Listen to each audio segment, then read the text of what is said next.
نحمدہ و نصلی علی رسول الکریم اما بعد چلا دی اللہم صلی علی محمد و علی آلہ و صحابہ اجمعین۔ لیکچر نمبر 275 سیرت النبی صلی اللہ علیہ وآلہ وسلم۔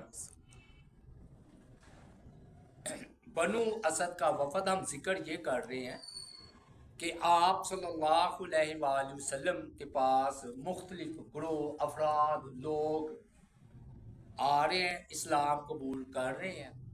بعض اوقات وہ سوالات بھی کرتے ہیں، بعض اوقات وہ اشکالات بھی پیش کرتے ہیں، بعض اوقات وہ غلط بات بھی کر جاتے ہیں، تو آپ ان کی تصحیح فرماتے ہیں۔ ہوا یہ کہ اب بنو اسد کا ایک وفد ہے اور 10 افراد پر یہ مشتمل تھا، یعنی کہ ان کے افراد 10 تھے اور عدنانی قبیلے سے ان کا تعلق تھا۔ یہ نبی اکرم صلی اللہ علیہ وآلہ وسلم کی خدمت میں حاضر ہوئے۔ اب انہوں نے ان میں سے ایک تھا حضرمی بن عامر۔ حضرمی بن عامر اس نے کہا کہ ہم آپ کے پاس ادھر سے آئے ہیں جدھر پانی نہیں ہے اور رات کی تاریکیوں میں سے گزر کر آئے ہیں، آپ نے ہماری طرف کوئی فوج بھی نہیں بھیجی اور ہم اسلام قبول کرنے آئے ہیں۔ مقصد یہ تھا کہ وہ آپ پر احسان جتلا رہے تھے کہ ہم نے اسلام قبول کیا اور بغیر جہاد کے بغیر فوج بھیجے ہوئے، تو انہوں نے ایک قسم کا نبی علیہ السلام پر اپنے اسلام قبول کرنے کا احسان جتلایا۔ اللہ تعالیٰ نے آیات سورہ الحجرات کی اسی ضمن میں نازل کی، یمنون علیک ان اسلموا، وہ آپ پر احسان جتاتے ہیں کہ وہ مسلمان ہوئے۔ کہہ دیجئے تم مجھ پر اپنے اسلام لانے کا احسان مت جتلاؤ، بلکہ اللہ تم پر احسان فرماتا ہے کہ اس نے تمہیں ایمان کی ہدایت دی اگر تم سچے ہو۔ بھئی اگر کوئی بندہ سرکاری عہدے پر چلا جائے تو وہ کہے جی میرا مریم نواز پر احسان ہے یا شہباز شریف پر احسان ہے یا عمران خان پر احسان ہے، نہیں، بلکہ وہ عمران خان یا گورنمنٹ کہہ لیں، چلے گورنمنٹ کا احسان ہوتا ہے کہ اس کو ملازم رکھ لیجیے۔ تو یہ کہہ رہے ہیں کہ ہم مسلمان ہو گئے ہیں تو فرمایا یہ آپ پر احسان جتلا رہے ہیں، اللہ نے ان پر احسان کیا ہے کہ ان کو ایمان کی توفیق دے دی ہے۔ یہ مقصد ہے، یعنی کہ اگر کوئی بندہ ایمان اسلام نماز ادھر آتا ہے تو اللہ تعالیٰ کا اس پر احسان ہے کہ اللہ نے اس کو توفیق دے دی، ورنہ کتنے لوگ ہیں جہنم کا بالن بنیں گے۔ نبی علیہ السلام نے فرمایا کہ جو ہے ان میں اصل میں بنو زنینہ کے بھی لوگ تھے، تو آپ نے ان کا نام تبدیل فرما دیا کیونکہ آپ نے وحی کے ذریعے سمجھا کہ ان کا نام ٹھیک نہیں ہے، تو آپ نے فرمایا تم بنو جو ہے رشد ہو، یعنی کہ ہدایت والوں کے بیٹے۔ یہ ہوتے ہیں نام کے اثرات، اتنا ثابت ہے اسلام سے۔ یہ باقی تو بہت الٹی سیدھی باتیں ہیں، لیکن اتنی بات ثابت ہے کہ نام کے اثرات ہوتے ہیں اور نام جو ہے اچھا ہونا چاہیے قرآن و سنت کے مطابق۔ نبی علیہ السلام نے وفد میں ایک موجود بندہ تھا جس کا نام تھا نقادہ، یہ بھی وفد میں آیا تھا۔ فرمایا کہ اے نقادہ میرے لیے ایک اونٹنی تلاش کرو جو سواری اور دودھ کے لحاظ سے بہت اچھی ہو لیکن اس کا کوئی چھوٹا بچہ نہ ہو۔ یہ نبی اکرم صلی اللہ علیہ وآلہ وسلم نے اونٹنی بطور ہدیہ طلب فرمائی تھی۔ ہو سکتا ہے یہ آپ یعنی کہ تحفہ آپ دے سکتے ہیں۔ تو نقادہ جو ہے نا ایسی اونٹنی اپنے جانوروں میں جو ہے نا وہ تلاش کرتے رہے تو انہیں اپنی اون میں اونٹنی نہ ملی جو کہ نبی اکرم صلی اللہ علیہ وآلہ وسلم کو تحفے کے طور پر دینی تھی۔ پھر آخر یہ ڈھونڈتے ڈھونڈتے انہیں نا اپنے جو چاچے کا بیٹا تھا نا سنان، اس کے پاس یہ نا اونٹنی ملی جس کا بچہ بھی نہیں تھا اور دودھ بھی بہت دھونے والی دینے والی تھی۔ آپ نے اونٹنی کے تھنوں پر اپنا مبارک ہاتھ پھیرا اور نقادہ کو بھی بلایا کہ وہ بھی اونٹنی کا دودھ دوئے۔ آپ جب تھوڑا سا دودھ رہ گیا نا تو آپ نے فرمایا اب رہنے دو اس کے اندر ہی یہ دودھ، تاکہ مزید اس کے ساتھ اور دودھ شامل ہو جائے۔ بعض آپ نے دیکھا ہوگا کہ لوگ نا چیز ختم نہیں ہونے دیتے، کہتے ہیں اس کے ساتھ تو اور چیز شامل کر لو۔ یہ بعض کا بات ٹھیک ہے کہ ایک چیز میں اللہ تعالیٰ کی طرف سے برکت آ گئی نا تو اس کے اندر اور مزید چیزیں شامل کرتے رہیں تو وہ بھی برکت ہوتی جائے۔ اگر وہ چیز ختم ہو جائے نا تو وہ پھر وہ ساری برکت ختم ہو جاتی۔ تو یہ تھوڑا سا مسئلہ ٹھیک ہے کہ اگر آپ نے دیکھا ہے کہ کوئی چیز برکت ہے تو اس کو ادھر ہی رہنے دیں۔ بعض میں نے بندوں سے دیکھا وہ کہتے ہیں یہ پیسے بڑے برکت ہے تو وہ پھر وہ نوٹ اپنے پاس سے رکھتے ہیں تاکہ اور بھی نوٹ آتے رہیں۔ یہ آپ نے فرمایا کہ تھوڑا سا دودھ رہنے دو تاکہ اور جو ہے نا اس میں دودھ آتا رہے۔ نقادہ رضی اللہ تعالیٰ نے عرض کیا اللہ کے رسول اس کے حق میں بھی دعا کیجیے جو اسے لے کر آیا ہے، آپ تو صرف ان کو دعائیں دے گئے جسے تحفہ دیا ہے، میں بھی تو لے کر آیا ہوں۔ تو آپ نے فرمایا کہ اے اللہ اسے بھی برکت عطا فرما جو اسے لے کر آیا ہے۔ پھر نہ اہل وفد نے ایک اور سوال کیا پرندوں کے ناموں پر آوازوں گزرنے سے فعال لینا۔ یہ نا عرب والے فعال لیتے تھے، بھئی سفر پر جانا ہے شادی کرنی ہے تو ایک نہ لیتے تھے پرندہ، اس کو ایسے اڑاتے تھے، اگر وہ دائیں طرف چلا گیا تو کام ہوگا، اگر بائیں طرف چلا گیا تو کام نہیں ہوگا۔ پھر اسی طرح نا پرندے کا جو ہے نا نام اس سے بھی فعال لیتے تھے، اور کنکریاں پھینکنے سے بھی نا فعال لیتے تھے، مختلف طریقے تھے۔ جب انہوں نے آپ سے سوال کیا کہ اس کا کیا حکم ہے شرعی، کیا ہم یہ کر لیا کریں، تو آپ صلی اللہ علیہ وآلہ وسلم نے منع فرمایا۔ انہوں نے عرض کیا اللہ کے رسول یہ وہ کام ہے جو ہم زمانے جاہلیت میں کیا کرتے تھے، کیا ان میں کوئی چیز جائز بھی ہے؟ یعنی کہ اتنی ساری میں ہم نے باتیں بتائی ہیں، آپ نے سب کو کہہ دیا کہ نہیں۔ آپ نے فرمایا خط ہے ایک، اللہ تعالیٰ نے ایک نبی کو عطا کیا تھا جو لکیریں نہیں کھینچنے کا علم۔ یہ اب مسئلہ یہ ہے کہ یہ جس کا خط اس نبی کے خط کی تعلیم کے موافق ہو گیا جو انہوں نے تعلیم دی تھی تو رزلٹ ٹھیک نکل آتا ہے، لوگ بتا بھی دیتے۔ اور اگر اس لکیریں کھینچنا، خط سے مراد ہے لکیر کھینچنے کا علم، اگر اس کے مطابق رزلٹ نہ ہو یا اس کے مطابق وہ لکیریں نہ کھینچے تو رزلٹ صحیح نہیں نکلتا۔ مطلب کیا ہے اس کا سمجھے؟ مطلب یہ ہے کہ یہ اللہ تعالیٰ نے پچھلے نبیوں میں سے ایک نبی کو علم دیا تھا، وہ جو ہے نا ریت پر نا ایسے لکیریں کھینچ کر فعال نکالا کرتے تھے، حساب کتاب۔ فرمایا کہ اس سے بھی منع ہے کیونکہ پتہ نہیں کہ وہ اس نبی کا خط ہے یا کوئی اور ہے۔ ہاں علم چونکہ ایسا ہے کہ بھی اگر اس کے مطابق ہو گیا تو تم کچھ بتا سکو گے۔ اس لیے آپ نے دیکھا ہوگا کہ بعض کا کچھ لوگ 100 میں سے ایک سچی بات بھی کر دیتے ہیں، لیکن ساری باتیں ان کی سچی نہیں ہوتی۔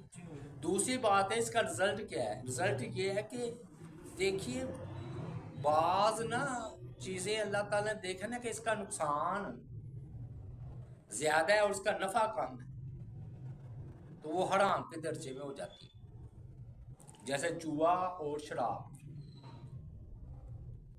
اس کا جو ہے نا فائدہ کم ہے اور نقصانات زیادہ، اسی طرح یہ بھی علم ہے۔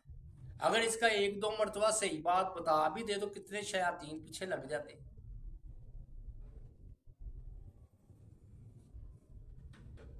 تو اس لیے ہمارے پاس کوئی ذریعہ نہیں ہے کہ ہمیں معلوم ہو کہ اس نبی کے مطابق یہ خط ہوا ہے کہ نہیں. تو اس لیے یہ ممنوع ہے.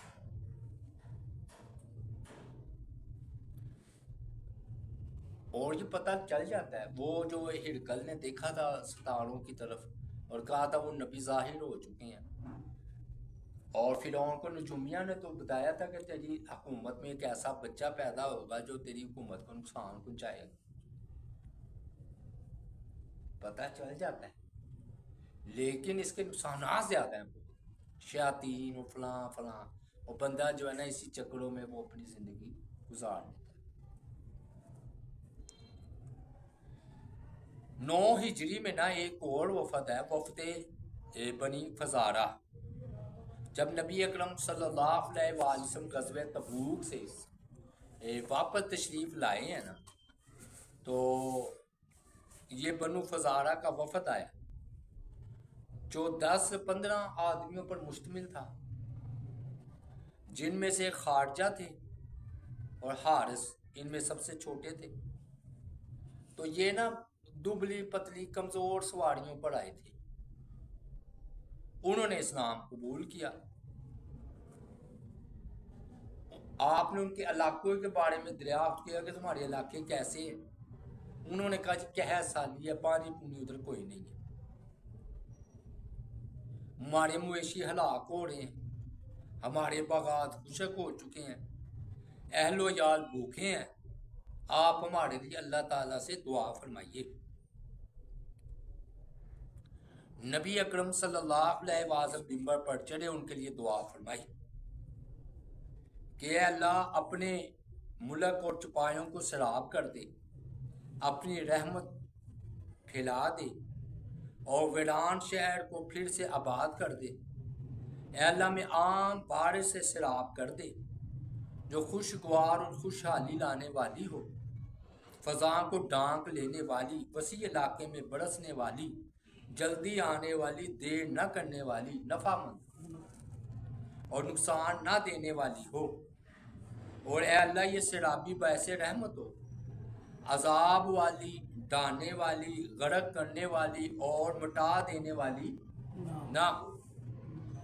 اور اے اللہ ہمیں بارش سے سیراب کر دے اور ہمیں دشمنوں پر فتح عطا کر دے. کہتے ہیں آپ کے یہ نا دعا کرنے کی دیر تھی کہ بارش ہوئی اور لوگوں نے 1 ہفتے تک آسمان کا منہ نہیں دیکھا. اتنی بارش ہوئی. پھر لوگوں نے شاید پھر آ کر کہا ہوگا، تو آپ نے پھر یہ دعا کی اللہ ہمارے ارد گرد اور اونچی جگہوں پر، پہاڑی نالوں پر، درختوں کے اگنے کی جگہوں پر بارش برسا اور ہم پر بارش نہ برسا. چنانچہ آپ صلی اللہ علیہ وآلہ وسلم کی دعا کی برکت سے جمے ہوئے بادل مدینہ سے یوں پھٹ گئے جیسے کپڑا پھٹتا ہے، یعنی کہ وہ بادل دائیں بائیں اور ارد گرد پانی برسایا ادھر. یہ ہوتی دعا کی طاقت. بعض لوگ سمجھتے دعا میں طاقت نہیں، کیوں نہیں ہے؟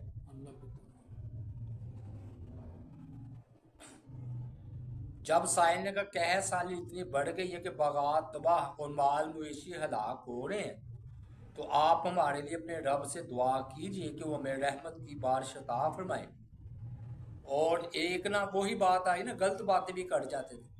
کہتے تھے ہم آپ کو اللہ کے ہاں سفارشی بناتے ہیں، یعنی کہ آپ اللہ تعالیٰ کے ہاں ہماری سفارش کریں، اور اللہ تعالیٰ کو آپ کے ہاں سفارشی بناتے ہیں. اور آپ نے جب یہ سنا تو آپ نے فرمایا سبحان اللہ، تعجب کی بات ہے، میں تو اپنے رب کے ہاں تمہاری سفارش کر دوں، یہ تو ٹھیک ہے، لیکن ایسا کون ہے جس کی طرح ہمارا رب سفارش کرے؟ یعنی کہ میں اللہ میں مجھ سے سفارش کرے گا کہ میں دعا کروں یا کچھ کروں؟ یعنی کہ یہ بات بنتی نہیں ہے، الٹ ہے. جیسے یہ اس طرح ہی ہے جیسے کہنا کہ اللہ دعا کرے. بھئی اللہ کس سے دعا کرے گا؟ اللہ نے کس سے دعا کی؟ ہاں اسی تو دعا اللہ کے کرنے اللہ لگی۔ کا بات سمجھ آ گئی نا؟ صلی اللہ علیہ وسلم اللہ کے دعا کر دی۔ ہاں انہوں نے نا بس ناعلم لوگ ہوتے ہیں نا، سمجھ نہیں ہوتی دیہاتی، تو آپ نے اپنا اللہ عظیم و برتر کے سوا کوئی معبود برحق نہیں ہے، اور اس کی کرسی زمین و آسمان سے وسیع ہے، اور اس کی وہ کرسی اللہ کی عظمت و جلال کی وجہ سے جو ہے نا آوازیں نکالتی ہے جیسے اس کی شان کے لائق۔ بے شک جب تم تکلیف میں ہوتے ہو تو اللہ ہنستا ہے، کیونکہ اللہ تعالیٰ کو علم ہوتا ہے کہ ان کی تکلیف دور ہونے کا وقت آ گیا۔ اللہ اس بات میں ہنس رہے ہوتے ہیں، یعنی کہ بندہ تو بڑی تکلیف میں ہوتا ہے کہ میں اتنی، اور اللہ ہنستے ہیں لو اس کی تکلیف کا وقت دور ہونے کا آ گیا۔ اس نے کہا اللہ کے رسول کیا ہمارا رب بھی ہنستا ہے؟ فرمایا ہاں۔ اس پر سوال کرنے والے نے کہا ہم اس رب کی جو ہنستا ہے بلائی سے، اس کی رحمت سے ہرگز محروم نہیں رہیں گی۔ اس کی بات سن کر نبی اکرم صلی اللہ علیہ وسلم ہنس دیے، اور بہرحال یہ کوئی دوسرا واقعہ ہے یا وہی ہے؟ پھر آپ ممبر پر تشریف لے کر پھر آپ نے دعا کی، تو غالباً پھر یہ کوئی اور واقعہ ہے، پہلے کی بارش کی دعا کی، یہ ممبر پر ہے۔ تو پھر آپ نے نا چند کلمات کہے، پھر اپنا ہاتھ اس قدر بلند اٹھائے کہ آپ کی بغلوں کی سفیدی نظر آنے لگی۔ پھر آپ صلی اللہ علیہ وآلہ وسلم نے دعائیہ کلمات کہے، اور آپ بڑی تضرع کر رہے تھے نا، اللہ تعالیٰ عجز و انکساری سے مانگ رہے تھے۔ تو ایک صحابی تھے ابو لبابہ رضی اللہ تعالیٰ، غالباً یہ وہی ہے جنہوں نے ستون کے ساتھ اپنے آپ کو باندھ رکھا ہے، کھڑے ہوئے عرض کہ اللہ کے رسول، تو وہ جو ہے نا میری تو کھجوریں وہ خشک جگہ پر پڑی ہوئی ہیں، یعنی کہ وہ بارش ہونے سے خراب ہو جائے گی، تو مطلب یہ تھا کہ دعا نہ کرے کہ وہ میری جو کھجوریں ہیں وہ تو خراب ہو جائے گی۔ اصل میں نا اس بات کے دو ہو سکتے ہیں پہلو، ایک تو یہ کہ اس نے دیکھا نا کہ نبی علیہ السلام اتنی عاجزی سے دعا کر رہے ہیں، تو ان کو آپ پر ترس آیا، تو انہوں نے کہا دعا دوں چھوڑیں یہ جو کہہ رہے ہیں، تو انہوں نے ایسے بہانہ کیا، یا واقعی تو وہ میری کھجوریں جو ہے نا ان سے نقصان ہو گیا، اگر بارش ہو گئی خشک جگہ پر پڑی ہوئی ہیں تو ڈھانپنے کی کوئی جگہ نہیں ہے۔ یا دوسرا یہ ہے کہ واقعی مسئلہ ایسے ہی تھا، تو آپ نے فرمایا کہ اے اللہ میں اتنی بارش عطا فرما کہ ابو لبابہ اپنی چادر اتار کر وہ جگہ کو اوپر ڈال دے، کھجوروں کے اوپر ڈال دے تاکہ اس کی کھجوریں خراب نہ ہو۔ راوی کا بیان ہے کہ اللہ کی قسم آسمان پر بادل کی ایک لکڑی بھی نہیں تھی، مسجد نبوی اور صلہ پہاڑ کے درمیان کوئی گھر یا عمارت نہیں تھی۔ اسی لمحے صلہ پہاڑ کے پیچھے سے ایک بادل نمودار ہوا اور آسمان کے درمیان پہنچ کر پھیل گیا، اور یہ منظر سب لوگ اپنی آنکھوں سے دیکھ رہے تھے۔ پھر وہ بادل اتنا برسا کہ 6 دن لوگوں نے سورج نہیں دیکھا، اور آپ نے جو دعا کی تھی نا تو وہی ہوا، ابو لبابہ نے اپنی چادر اتار کرنا وہ اس کے اوپر کھجورے کے اوپر ڈال دیا، یعنی کہ آپ نے کہا نا دعا میں کہ یا اللہ اتنی بارش برسا کے ابو لبابہ اپنی کھجوروں کو جو کہہ رہے تھے نا خشک ہے تو وہ گیلی ہو جائیں گی، تو ان کو اوپر پھر وہ اس کو اوپر چادر ڈالے، وہ ایسے ہی ہوا، وہ 6 دن یا کچھ وہ اپنی چادر ایسے ڈال کر وہ اپنے کھجوروں کی حفاظت کرتے رہے اور اللہ کی قسم ان کے جسم کو کوئی کپڑا نہیں تھا، یعنی کہ انہوں نے اپنا تہ بند یا کپڑا اتار کر وہ اپنی کھجوروں کی حفاظت کر رہے تھے۔ بارش اتنی برسی کہ اسی سائل کو دوبارہ کہنا پڑا کہ آپ بارش کی زیادتی سے جو ہے نا وہ جانور ہلاک ہو گئے ہیں۔ پھر آپ نے نا ممبر پر چڑھے، یہ بخاری میں بھی ہے واقعہ، تو آپ نے پھر آسمان سے بڑا ہاتھ اٹھائے ہیں، تو اللہ کا ایسا کرنا ہوا، پھر بارش اتنی برسی ہے بند ہو گئی، اور دائیں بائیں جو پہاڑوں پر بارش جو ہے نا وہ برسی ہے بارش۔ تو یہ بھائی دعا کا واقعی، اب جو لوگ کہتے ہیں نا دعا میں کوئی اثر نہیں ہے، دیکھیں نا ایسے بھی اثر ہوتا ہے۔ اب جو غار والے تھے وہ انہوں نے پتھر آ گیا تھا آگے غار، تو دعا کی برکت سے وہ پتھر ہٹا تھا۔